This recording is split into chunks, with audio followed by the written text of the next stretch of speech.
Shalom sahabat Mitra Rema.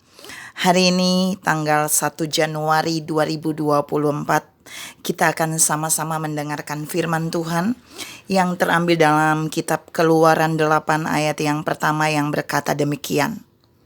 Berfirmanlah Tuhan kepada Musa, pergilah menghadap Firaun dan katakan kepadanya, beginilah firman Tuhan, biarkanlah umatku pergi supaya mereka beribadah kepadaku. Demikianlah firman Tuhan, dan firman ini akan sama-sama saudara dan saya renungkan di hari ini yang saya beri judul beribadah. Saudara yang saya kasihi dalam Tuhan Yesus Kristus, kata beribadah itu mengandung makna yang sangat sederhana, yaitu pertemuan antara jemaat Tuhan, umat Tuhan, dan Tuhan dalam suatu pertemuan ibadah di bait Allah secara khusus dan juga boleh di tempat-tempat lain. Nah, kita mau lihat saudara, ada beberapa hal yang mau disampaikan tentang beribadah di awal tahun 2024. Yang pertama dari pembacaan kita tadi di Keluaran 8 ayat yang pertama. Allah berfirman kepada Musa supaya Musa menghadap Firaun dan supaya Musa menyampaikan kepada Firaun agar umat Israel yang bekerja pada Firaun itu harus dibiarkan Firaun untuk pergi dari Mesir menuju ke tanah Kanaan.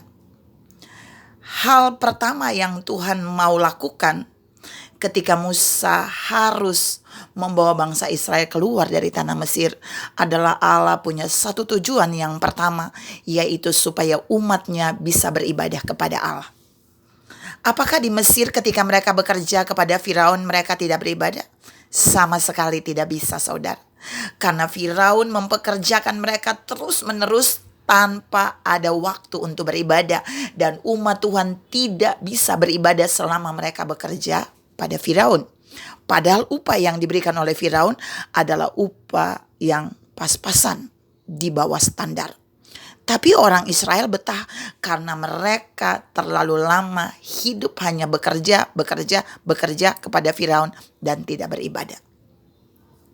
Tuhan mau bilang di poin yang pertama ini buat saudara dan saya, sekaligus sebagai bentuk peringatan untuk kita ada di tahun 2024. Ada banyak orang dia terlalu loyal di dalam bekerja, tapi oleh karena pekerjaannya dia mengabaikan kehidupan beribadah. Dia memilih untuk tidak beribadah. Ingat, ketika saudara dan saya hanya bekerja dan tidak menghiraukan waktu untuk beribadah kepada Tuhan, maka kita akan sama seperti orang-orang Israel yang hidup di bawah perbudakan Firaun. Bekerja dapat uang, tapi kita tidak akan hidup berkelimpahan tanpa beribadah. Mari di awal tahun ini Tuhan mengingatkan saudara dan saya, orang yang bekerja tapi dia juga harus beribadah. Karena jika dia tidak beribadah, dia sama dengan budak. Seperti orang Israel yang ada dalam perbudakan Firaun, bekerja tapi tidak bisa beribadah. Yang kedua kita bisa baca di dalam Keluaran 23 ayat yang ke-25. Keluaran 23 ayat yang ke-25, di sana Tuhan juga menyampaikan kepada Musa untuk disampaikan kepada umat Tuhan bahwa mereka harus beribadah. Jadi poin yang kedua ini beribadah yang pertama tadi supaya mereka tidak diperbudak oleh pekerjaan. Tapi yang kedua supaya mereka tahu bahwa ibadah itu keharusan. Saya baca ayatnya.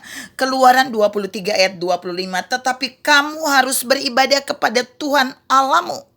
Jadi di sini Allah mengharuskan umat Tuhan yang dia ciptakan, yang dia berikan segala bagian di bumi, itu harus beribadah. Jadi ibadah itu bukan pilihan, tapi ibadah itu suatu keharusan. Ibadah itu bukan kalau ada waktu baru ibadah. No, ibadah itu keharusan. Itu yang Allah tulis dalam firman di dalam kitab Keluaran 23 ayat yang ke-25. Saudara yang saya kasih dalam Tuhan Yesus Kristus, ada berapa banyak orang Kristen menganggap ibadah itu kalau ada waktu. Ada berapa banyak orang Kristen mau beribadah kalau kerjanya lagi off. Ada berapa banyak orang Kristen menganggap ibadah itu hanya bagian yang kedua, ketiga, keempat. Dan mereka lebih mementingkan yang lain daripada ibadah. Tetapi Tuhan justru di ayat ini mengharuskan saudara dan saya beribadah. Artinya ibadah itu satu prioritas bagi Tuhan. Yang ketiga, kata beribadah ini Tuhan menyuruh kita beribadah karena dalam ibadah Tuhan akan memberikan jaminan berkat bagi umatnya.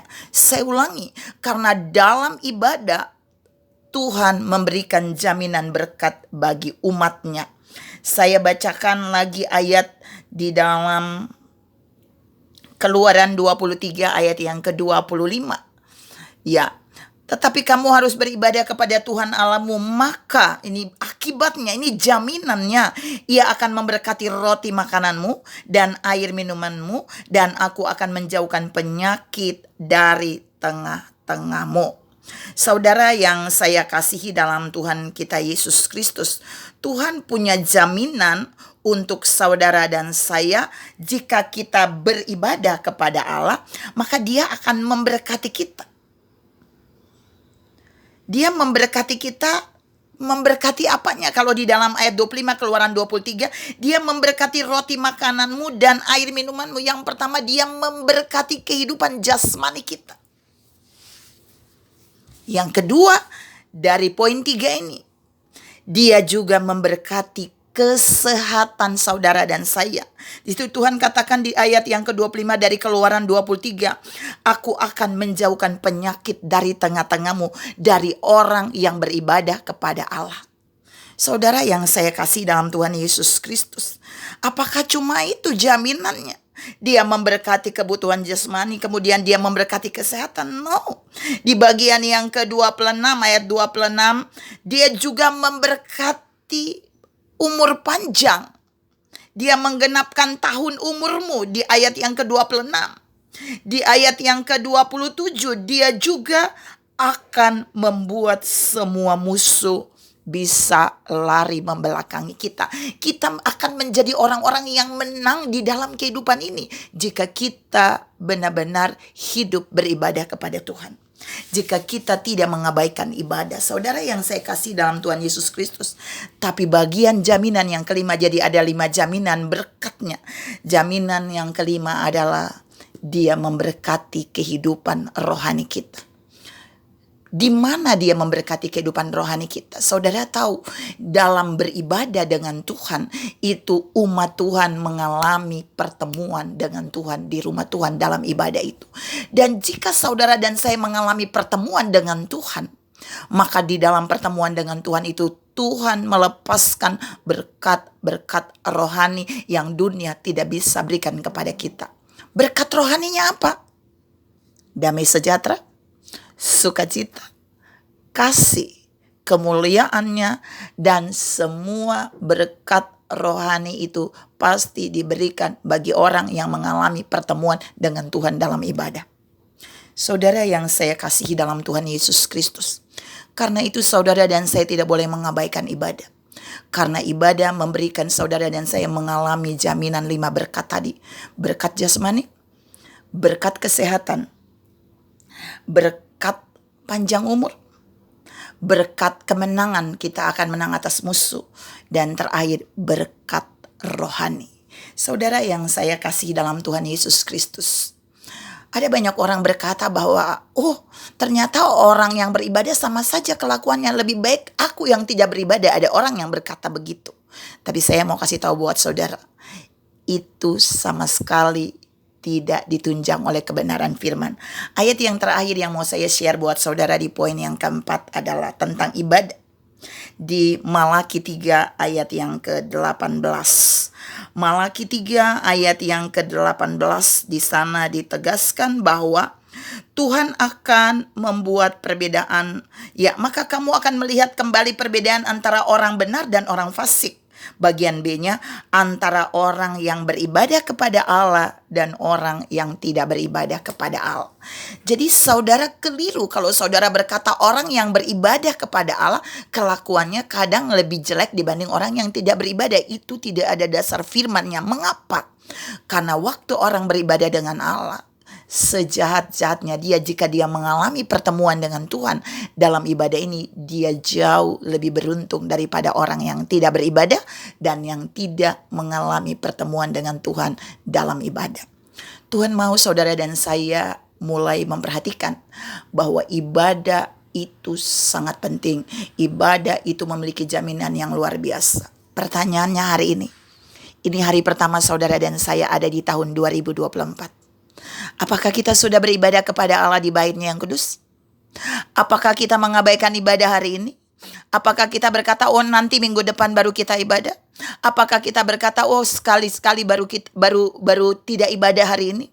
Tapi Tuhan mau bilang, orang yang beribadah, dia akan mengalami 4 hal yang tadi saya katakan buat saudara dalam firman. Dan dia akan memiliki 5 jaminan berkat. Jika saudara dan saya hari ini tidak beribadah, saudara dan saya kehilangan 5 jaminan untuk hari ini. Tapi mungkin di minggu depan ketika kita beribadah kita mendapatkannya. Tapi kita sudah kalah start hari ini. Tapi Tuhan mau bilang orang-orang yang beribadah di hari ini dan seterusnya, mereka adalah orang-orang yang mengalami keberuntungan. Dari 4 poin yang saya share tadi, dan biar di tahun ini saudara dan saya jangan pernah mengabaikan ibadah sekalipun, supaya semua janji berkatnya itu akan datang kepada kita. Tuhan memberkati saudara berlimpah. Salam, tetap beribadah kepada Allah untuk menikmati semua berkatnya, dan selamat tahun baru 2024. Tuhan memberkati saudara berlimpah. Amin.